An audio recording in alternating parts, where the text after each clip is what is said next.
قرآن مجید فرقان حمید میں اللہ رب العالمین جل جلالہ نے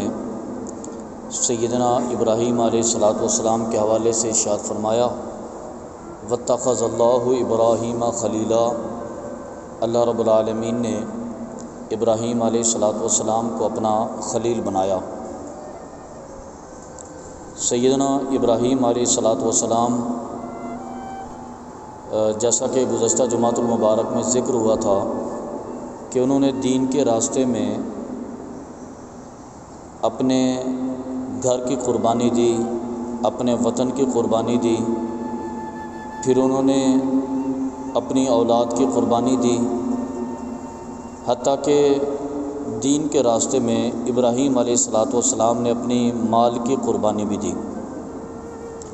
ظاہر ہے کہ انسان کو یہ تین چیزیں بہت عزیز ہوتی ہیں۔ انسان گھر سے بھی بڑی محبت کرتا ہے، انسان اپنی اولاد سے بھی بڑی محبت کرتا ہے، اور انسان اپنے مال سے بھی بڑی محبت کرتا ہے۔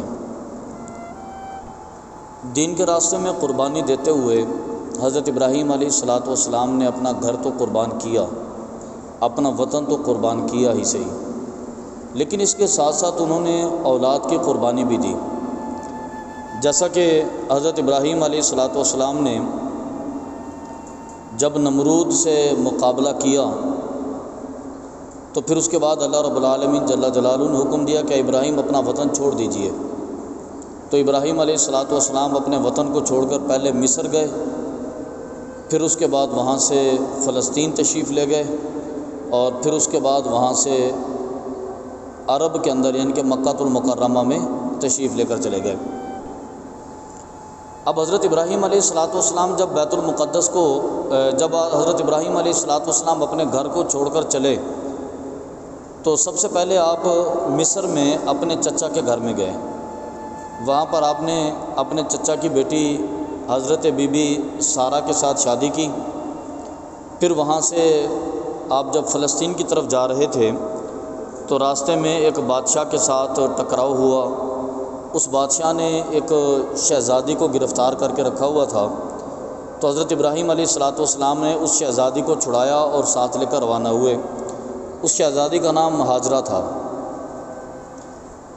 جب حضرت ابراہیم علیہ السلام فلسطین میں پہنچ گئے تو حضرت ابراہیم علیہ السلام کے ہاں اولاد نہیں ہو رہی تھی، کافی وقت گزر گیا، تو ان کی زوجہ محترمہ حضرت بی بی سارہ نے ان کو مشورہ دیا کہ آپ یہ جو دوسری خاتون حضرت بی بی ہاجرہ ہمارے گھر میں ہیں، آپ ان کے ساتھ نکاح کر لیجئے، تو اللہ رب العالمین ممکن ہے آپ کو وہاں سے اولاد عطا فرما دے۔ حضرت ابراہیم علیہ السلام نے حضرت ہاجرہ کے ساتھ نکاح کیا، اور اللہ رب العالمین کے فضل و کرم سے حضرت ابراہیم علیہ السلام کو وہاں سے پیارا سا بیٹا حضرت اسماعیل علیہ السلام کی صورت میں عطا ہوا۔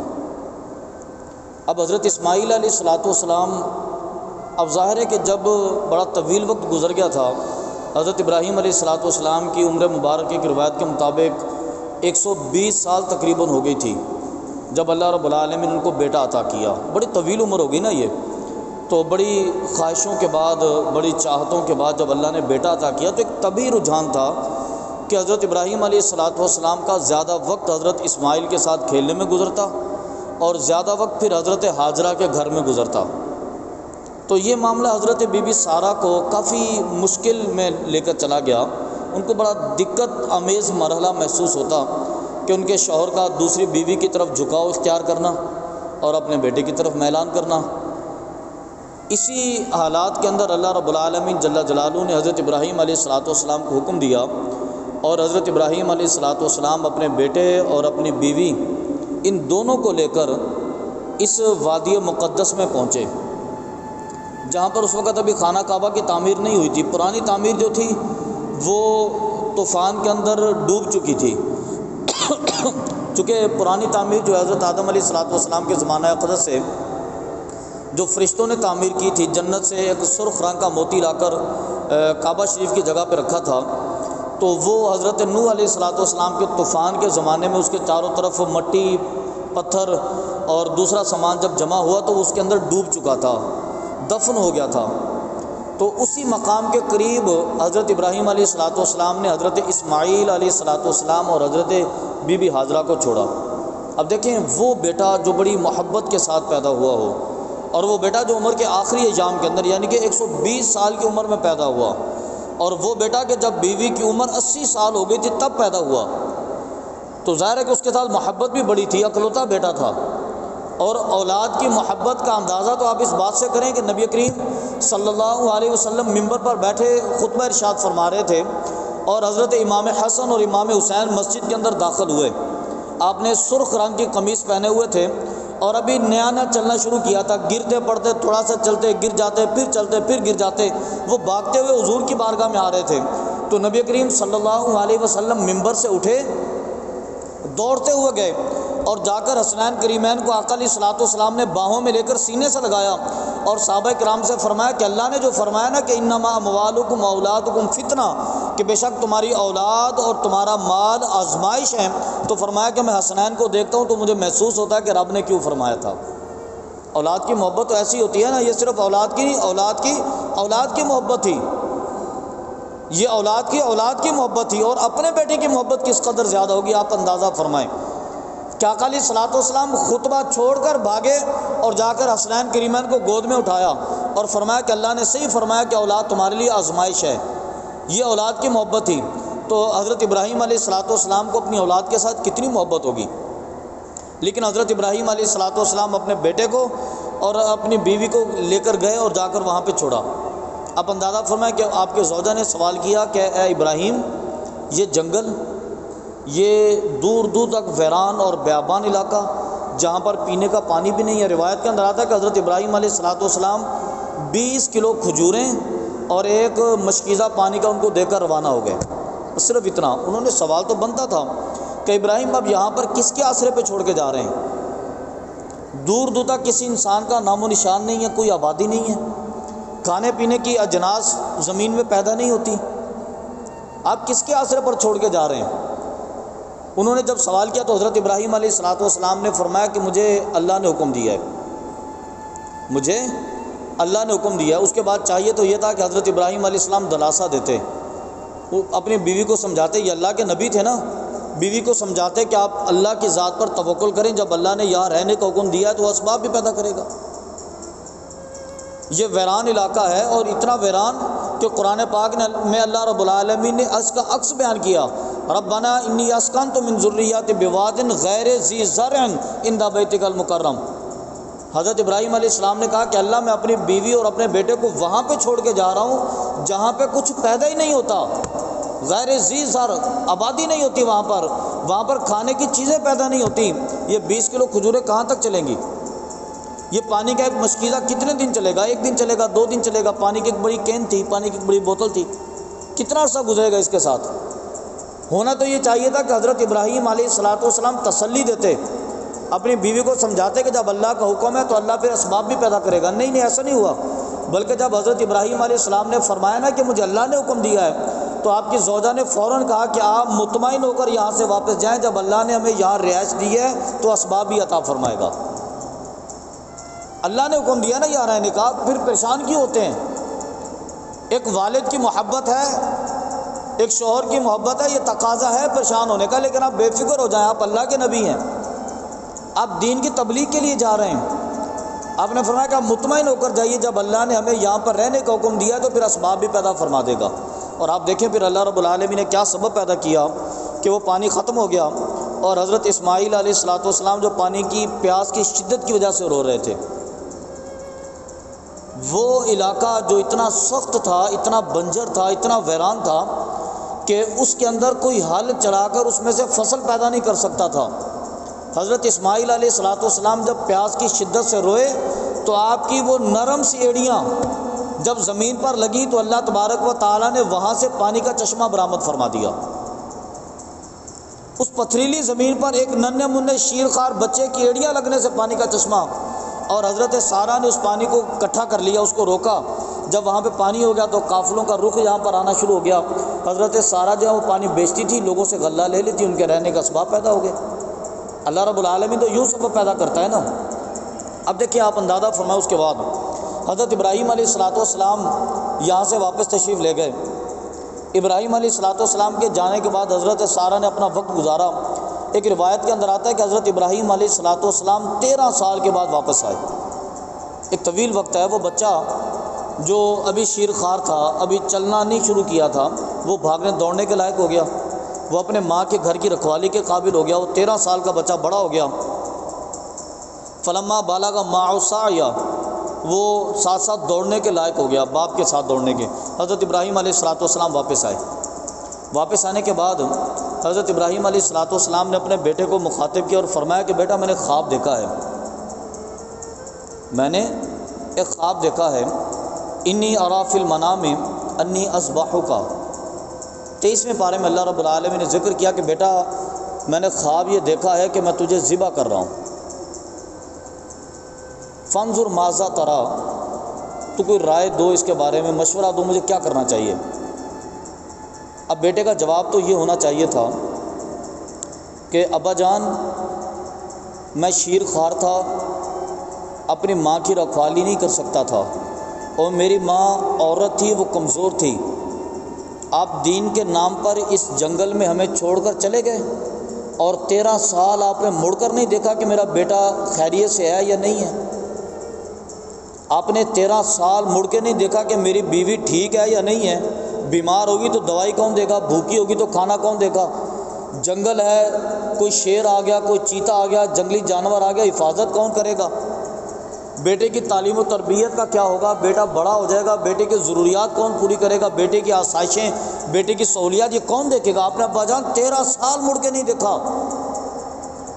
ایک طویل وقت گزر گیا، آپ مڑ کے نہیں آئے، اور آج آپ آئے ہیں تو آج آپ کہتے ہیں کہ میں آپ کو اللہ کی بارگاہ میں قربان کرنا چاہتا ہوں، میری ماں کا ایک واحد سہارا میری صورت میں موجود ہے، آپ وہ بھی چھیننا چاہتے ہیں۔ نہیں میں آپ کو ایسے نہیں کرنے دوں گا۔ جواب تو یہ ہونا چاہیے تھا نا،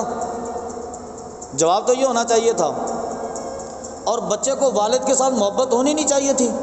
کیونکہ والد یا تو شیرخوار عمر میں چھوڑ کے چلے گئے یا 13 سال کی عمر میں واپس آتے ہیں۔ بچے کی انسیت، بچے کی الفت، بچے کی چاہت، بچے کی محبت تو ماں کی طرف ہونی چاہیے تھی۔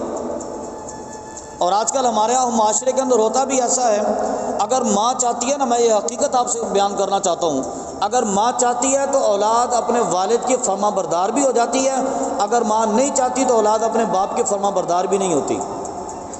یہ خام خالی چھوڑ دیں ہم، اگر آپ یہ کہنا کہ عورت کمزور ہوتی ہے اور جی عورت فاتر العقل ہوتی ہے، عورت تربیت نہیں کر سکتی، اس کے اوپر سے آپ گزر کے جانا چاہیں، نہیں ایسا نہیں ہو سکتا۔ اگر عورت تربیت نہ کر سکتی ہوتی تو اسلام ماں کی گود کو سب سے پہلی تربیت کا کبھی قرار نہ دیتا۔ ماں کے لفظوں کے اندر طاقت ہے، ماں کے لفظوں کے اندر تربیت ہوتی ہے۔ اگر ماں چاہے تو اولاد اپنے باپ کی فرما بردار بنتی ہے، اگر ماں نہیں چاہتی تو اولاد باپ کی فرما بردار نہیں ہوتی۔ اور آج کل کے دور میں بچے تو سراحتاً اپنے باپ کو کھلم کھلا کہہ دیتے کہ ابا جان آپ نے کیا کیا ہمارے لیے، آپ تو جا کے وہاں پہ بیٹھ گئے تھے پردیس کے اندر، میری ماں نے میرے کپڑے دھوئے، میری ماں نے میرا بستہ تیار کیا، میری ماں نے میرا ناشتہ تیار کیا، لنچ تیار کیا، میرا ڈنر تیار کیا، وردی پہنا کے اسکول میں بھیجتی تھی، وردی واپس آتا تھا مجھے نئے کپڑے پہناتی تھی، میری ماں مجھے سلاتی تھی، میری ماں مجھے نہلاتی تھی، میری ماں مجھے دھلاتی تھی، میری ماں مجھے کھانا کھلاتی تھی، میری ماں میرے لیے بڑی محنت کرتی تھی، بازار سے میرے لیے چیزیں خرید کر لاتی تھی، آپ نے کیا کیا میرے لیے۔ بچہ یہ کہہ کر بری ذمہ ہو جاتا ہے، بچہ یہ نہیں سوچتا کہ ماں نے جو ناشتہ پکا کے دیا تھا وہ سامان کہاں سے آیا تھا، ماں نے جو مجھے نئے کپڑے پہنائے تھے وہ کپڑے کہاں سے آئے تھے، ماں نے جو اسکول کی ضروریات بازار سے خرید کر دی تھی وہ پیسے کہاں سے آئے تھے، میری آسائشوں کی خاطر، میرے سکون کی خاطر، میری راحت کی خاطر ماں نے جو خرچہ کیا تو وہ پیسے کہاں سے لائی تھی، اس کے والد نے کمائے تھے نا۔ تربیت کا طریقہ تو یہ بھی ہو سکتا ہے کہ ماں اپنی اولاد کو سمجھا دے کہ بیٹا میں تو پھر بھی اپنے ماں باپ کے اندر بیٹھی ہوں، میں تو پھر بھی اپنے اولاد کے ساتھ بیٹھی ہوں، میں تو پھر بھی اپنے خاندان میں بیٹھی ہوں، تمہارا باپ تمہاری خاطر جا کر پردیس میں بیٹھ گیا، وہ اپنی ماں کے جنازے پہ نہیں آ سکتا، وہ اپنے باپ کے جنازے کے ٹائم پہ نہیں پہنچ سکتا، کوئی رشتہ دار بیمار ہو جائے وہ ان سے ملاقات کرنے کے لیے نہیں آ سکتا، وہ صبح سے لے کے شام تک سخت دھوپ کے اندر مزدوری کرتا ہے تو تمہارے لیے کرتا ہے، اس لیے تمہیں ہمیشہ اپنے والد کی اطاعت اور فرما برداری کرنی ہے۔ درس دیا جا سکتا ہے نا، جب ہم اپنی اولاد کو یہ سبق دے دیتے ہیں کہ تمہارا باپ سویرے گھر سے نکلتا ہے شام کو گھر میں آتا ہے، سارا دن تو میں برداشت کرتی ہوں، تو وہ یہ بھی کہہ سکتی ہے کہ وہ سارا دن صبح سے لے کے شام تک وہاں پہ دھکے کھاتا ہے، لوگوں کی جھڑکیاں برداشت کرتا ہے، لوگوں کی باتیں سنتا ہے، تو تمہاری خاطر سنتا ہے نا۔ جب وہ شام کو آئے گا تو تمہیں اس سے محبت کرنی ہے، تمہیں اس کی تھکن اتارنی ہے، تمہیں اس کے راحت اور سکون کا سبب بننا ہے، تمہیں کامیاب انسان بن کے دکھانا ہے۔ تربیت کا صرف اسٹائل چینج کرنا پڑے گا، الفاظ تبدیل کرنے پڑیں گے، لیکن آپ الفاظ تبدیل کریں، آپ یقین مانیں آپ کا خاندان خوشیوں کا گہوارہ بن جائے گا نا۔ ماں اگر چاہے تو اولاد والد کی فرما بردار ہوتی ہے، ماں نہیں چاہتی تو نہیں بنتی۔ حضرت ابراہیم علیہ السلام اندازہ کریں، آپ تو سہولیات کے اندر بچوں کو چھوڑ کے جاتے ہیں، بڑے بڑے مکانوں کے اندر چھوڑ کے جاتے ہیں، بڑی بڑی گاڑیاں ان کو دے کر جاتے ہیں، سویرے شام ان کے نام پہ بینک سے ڈرافٹ بھیجتے رہتے ہیں، سویرے شام ان کو پیسے بھیجتے ہیں، ان کی اسکول کی ضروریات پوری ہوتی ہیں، وہ اچھے کپڑے پہن کر دوستوں کی پارٹی میں محفلوں میں جاتے ہیں، دوستوں کے اندر بڑے وقار اور بڑے روب اور دبدبے سے بیٹھتے ہیں۔ آپ تو اتنا کچھ کرتے ہیں۔ حضرت ابراہیم علیہ السلام نے شیر خواری کے عالم میں اپنے بیٹے کو جنگل میں چھوڑا تھا، 20 کلو کھجوریں، ایک پانی کا مشکیزہ بس۔ وہاں پر کسی انسان کا گزر نہیں تھا، وہاں سے کوئی قافلہ نہیں گزرتا تھا، دور تک کوئی آبادی نہیں تھی، اور زمین کے اندر اجناس پیدا نہیں ہوتی تھی۔ 13 سال کے بعد حضرت ابراہیم علیہ السلام واپس آئے، آ کر بیٹے کو بٹھایا اور فرمایا کہ بیٹا انی ارا فی المنام انی اذبحک، میں نے خواب دیکھا ہے کہ میں تجھے ذبح کر رہا ہوں۔ بیٹے نے کہا کہ ابا جان، یہ نہیں کہا کہ ابا جان میں تو ماں کا سہارا ہوں، بلکہ بیٹے نے کہا فانظر ماذا تری، قال یا ابت افعل ما تؤمر۔ بیٹے نے کہا کہ ابا جان جو اللہ نے آپ کو حکم دیا وہ تکمیل کر دیجئے، جو حکم دیا نا آپ پورا کیجئے۔ وہ یہ نہیں کہا اس نے کہ بھی میں تو ماں کا سہارا ہوں، مجھے تو ماں نے پالا تھا، آپ نے اس کے اندر کیا کردار ادا کیا؟ وہ سمجھ گیا کہ ساری تربیت کا کردار میرے والد کا ہے۔ اس نے کہا کہ یا ابت افعل ما تؤمر ستجدنی انشاءاللہ من الصابرین، آپ یقین کریں کہ انشاءاللہ العزیز میں آپ کو صبر کرنے والوں کے ساتھ ملوں گا، میں احتجاج نہیں کروں گا، میں اس پر شور نہیں کروں گا، میں اس پر غصہ نہیں کروں گا۔ اور حضرت ابراہیم علیہ السلام نے اللہ رب العالمین کی رضا کی خاطر اپنے بیٹے کو لے کر گئے اور جا کر گردن پہ چھری چلا دی۔ حضرت ابراہیم علیہ السلام نے اپنی ذمہ داری پوری کی۔ یہ تو اللہ رب العالمین کا کرم تھا کہ اللہ تعالیٰ نے وہاں سے اسماعیل کو نکال کر دمبا لٹا دیا۔ اللہ رب العالمین نے فرمایا کہ اے ابراہیم تو نے اپنی ذمہ داری پوری کی، قد صدقت الرؤیا، میں نے جو خواب دیا تھا نا تو نے وہ سچا کر دکھایا، تیری قربانی میں نے اپنی بارگاہ میں قبول کر لی ہے۔ اس کے بعد اللہ تبارک و تعالیٰ نے دمبا حضرت اسماعیل علیہ السلام کی جگہ پر لٹا دیا۔ تو آج ہم حضرت اسماعیل علیہ السلام کی سنت کو زندہ رکھنے کے لیے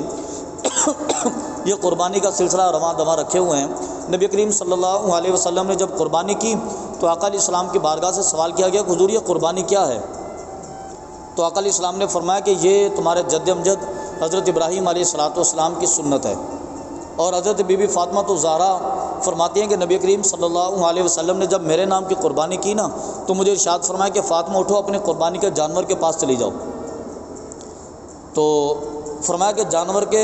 گردن سے خون کا پہلا قطرہ زمین پر گرنے سے قبل اللہ تبارک و تعالیٰ تمہارے ماضی کے سارے گناہوں کو معاف فرما دے گا۔ آپ نے تعجب سے پوچھا کہ ابا جان کیا یہ میرے ساتھ خاص ہے، جن کے یہ اہل بیت کی تخصیص ہے یا ساری امت کے لیے؟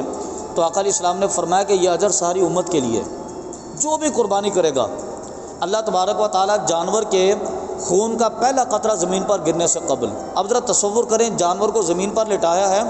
جانور کی گردن اور زمین کے درمیان میں فاصلہ تقریباً آدھے فٹ کا ہوگا، صرف آدھے فٹ کا، چھری چلتی ہے،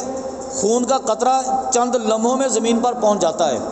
تو گویا کہ قربانی اتنا مقدس فریضہ ہے کہ اللہ تبارک و تعالیٰ صرف چند لمحوں میں آدمی کے 40 اور 50 سال کے گناہوں کو معاف فرما دیتا ہے۔ اتنا بڑا اور عظیم مقدس منصب ہے یہ کہ صرف چند لمحوں میں ادھر سے چھری پھری، ادھر اللہ تبارک و تعالیٰ نے ماضی کے سارے گناہوں کو معاف فرما دیا۔ اور میں یہ بھی عرض کرتا ہوں کہ یہ قربانی، یہ جانور کو ذبح کرنا، یہ صرف ایک علامتی قربانی ہے۔ اصل میں بندہ اپنے اندر سے قربانی کے نام پر تکبر کو قربان کر دے، اپنی انا کو قربان کر دے، اپنے غرور کو قربان کر دے، اپنے غصے کو قربان کرے، اپنے مزاج میں اخوت لے کر آئے، بھائی چارہ لے کر آئے، اپنے اندر دوستانہ ماحول پیدا کرے، دوستوں کی خاطر قربانی دینا سیکھے، اسلام کی خاطر قربانی دینا سیکھے، دین کی خاطر قربانی دینا سیکھے۔ یہ قربانی کا بنیادی مقصد ہے، یہ قربانی کا بنیادی سلسلہ ہے۔ اللہ رب العالمین کی بارگاہ سے دعا ہے کہ اللہ تبارک و تعالی ہمیں قربانیاں دینے کی توفیق عطا فرمائے۔